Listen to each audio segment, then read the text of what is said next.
안녕하세요. 한혜솔입니다. 어느덧 벌써 6월의 마지막 주입니다. 힘차게 증시 브리핑 출발해 보겠습니다. 먼저 지난주 국내 시장 정리부터 해볼까요? 아무래도 지난주에는 미국 FOMC가 하반기 금리 인하 가능성을 높인 데다가 또 유럽 중앙은행과 일본은행 그리고 한국은행까지 모두 통화정책 완화를 시사하면서 코스피 지수가 상승하는 장세를 연출했습니다. 드디어 미국과 중국 두 정상이 G20 정상회담에서 만나기로 했다는 소식도 전해졌고요. 하지만 주 후반으로 갈수록 미중 정상회담을 앞두고 거래 대금이 급격히 감소하면서 관망세가 짙어지는 모습을 보이기는 했습니다. 이번 주는 당연히 전 세계의 눈이 일본 오사카로 쏠릴 텐데요. 오사카 G20 정상회의 기간에 미국과 중국 두 정상이 만나 무역협상 재개를 선언할지 이번 주 증시 향방은 이 무역협상 재개 여부에 달려 있습니다. 왜냐? 사실 아주 베스트 시나리오로 양국이 극적으로 협상에 완전 타결을 이뤄서 종전에 미국이 중국산 수입품에 부과했던 관세를 다시 인하하게 되는 건데 미국 측에서 G20은 2,500쪽짜리 합의문을 협상하는 자리가 아니다라고 언급한 걸 보니까 완전한 타결은 희박해 보이죠.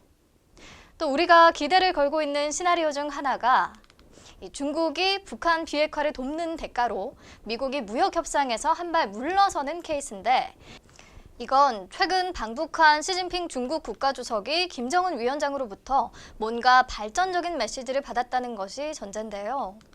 이 역시 전망이 밝지는 않습니다. 실제로 메시지를 받았는지 여부도 알 수 없고요. 그래서 지금 가장 확률이 높은 것으로 점쳐지는 시나리오는 3천억 달러 규모의 중국산 수입품에 대한 관세 부과를 유예하고 이 협상을 재개하는 건데요. 과연 무역협상 재개만으로도 증시 상승의 모멘텀이 될 수 있을까요? 현재 지난해부터 이어진 지지부진한 협상에 대한 학습 효과 탓에 투자자들의 기대가 높지 않은 상황이잖아요. 그래서 양국이 협상 테이블에 앉아 관세를 유예하고 이 재협상을 개시하기로 합의만 해도 주가가 상승할 것이라는 전망이 지배적입니다. 어쨌든 G20 정상회담 전까지는 또 관망세가 지속될 것으로 예상되는데 정상회담 전에 또 실무 협상이 진행되니까 여기서 어떤 대화가 오갔는지에 따라 시장이 또 출렁이지 않을까 싶습니다. 물론 협상이 재개되더라도 미국의 화해에 대한 제재 그리고 주말에 추가로 진행된 중국 슈퍼컴퓨터 업체들에 대한 제재가 곧바로 해결되기 어려운 만큼 반도체 업황 둔화와 같은 불확실성은 당분간 지속될 수 있겠고요. 주 후반으로 갈수록 2분기 기업 실적 프리뷰가 나오는 점도 증시에 부담이 될 수 있겠습니다. 2분기 코스피의 영업이익이 감소할 것이라는 전망이 우세하기 때문인데요. 증권가 분석에 따르면 2분기 코스피 상장 기업의 영업이익은 전분기보다 33.5% 감소될 것으로 예상되고 있습니다. 네, 그리고 진짜 마지막으로 이번 주 증시 일정 중 또 주목해야 할 부분이 25일에 제롬 파월 연준 의장의 공개 연설이 예정돼 있거든요. 만약에 시장의 기대에 부응하면서 다음 달 금리 인하를 확신하는 발언을 내놓는다면 시장이 더 힘을 받을 수 있겠죠. 한번 기대해 보면서 오늘 국내 증시 흐름부터 짚고 넘어가죠. 2130선에서 출발한 코스피 지수는 강보합권에서 계속 등락을 거듭하고 있고요. 0.3%대 소폭 오름세 보이며 출발한 코스닥 지수는 조금씩 내려오면서 현재 719선을 지나고 있습니다. 수급 체크해 볼까요? 코스피 시장에서는 기관만이 매수에 나서고 있는데 시간이 흐를수록 그 매수 규모를 늘려나가고 있습니다. 반대로 개인과 외국인은 매도폭을 키우면서 지수 상승을 막고 있네요. 코스닥 시장에서는 외국인과 기관 동반 매도세고요. 개인만이 매수 우위를 보이면서 이 지수의 버팀목이 돼주고 있습니다. 그렇다면 오늘은 외국인과 기관 어떤 종목에 관심을 보이고 있을까요? 외국인 순매수 상위 종목부터 보면요. 한시 기준 코스피 시장 1위는 SK하이닉스, 2위 기아차, 3위 한진칼이고요. 코스닥 시장 1위는 펄어비스, 2위 HB테크놀로지, 3위는 카페24입니다. 기관이 많이 사들이고 있는 종목으로는 코스피 시장에서는 1위 삼성전자, 2위 SK하이닉스, 3위 현대모비스고요. 코스닥 시장 1위는 덕산 네오룩스, 2위 네페스, 3위는 LB세미콘 랭크돼 있네요. 네, 그럼 본격적으로 오늘 시장 이슈와 특징주 키워드로 만나보겠습니다. 첫 번째 키워드, 트럼프의 친서입니다. 23일 김정은 위원장이 트럼프 대통령으로부터 친서를 받았다는 소식이 전해졌습니다. 지난 11일에는 김 위원장이 트럼프에게 친서를 보냈고 이 트럼프가 굉장히 따뜻하고 아름다운 내용이라며 고맙다는 표현을 했고요. 그 내용에 대한 궁금증을 높였는데 이번엔 딱 반대의 상황이죠.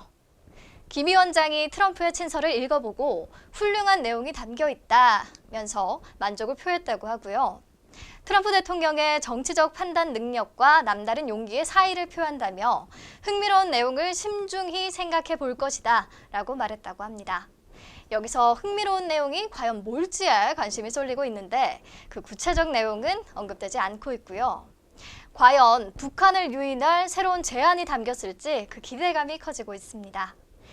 비핵화 협상을 위한 북미 간 대화가 재개될 수 있을지 주목되는 이 시점에 북미 협상 책임자인 폼페이오 국무장관이 이런 말을 했습니다.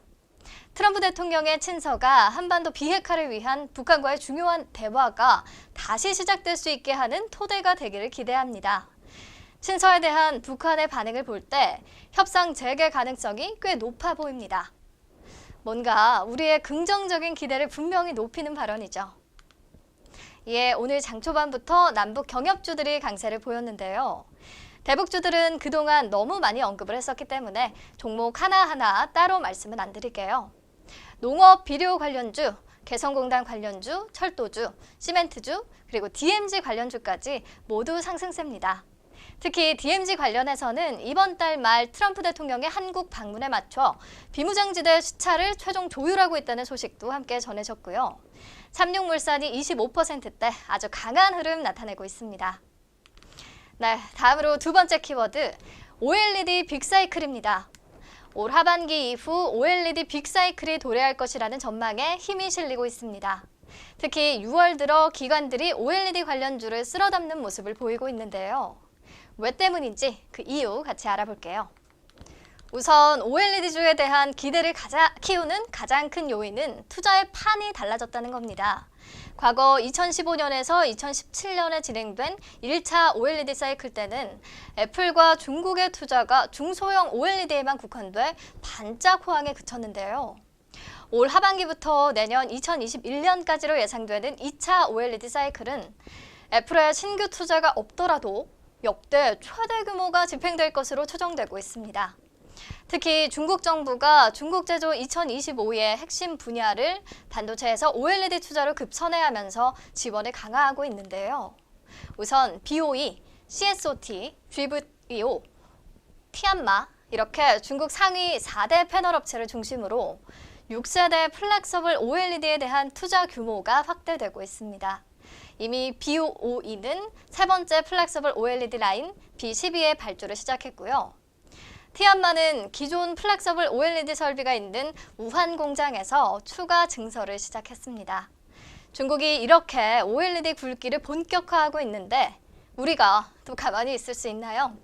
삼성 디스플레이가 중국 업체들의 추격을 뿌리치기 위해 대규모 OLED 설비 투자에 나설 것으로 알려진 가운데 오늘 일부 언론에 따르면 오는 8월에 약 2조 원대 TV용 대형 OLED 생산 라인 투자를 진행할 계획이라고 합니다.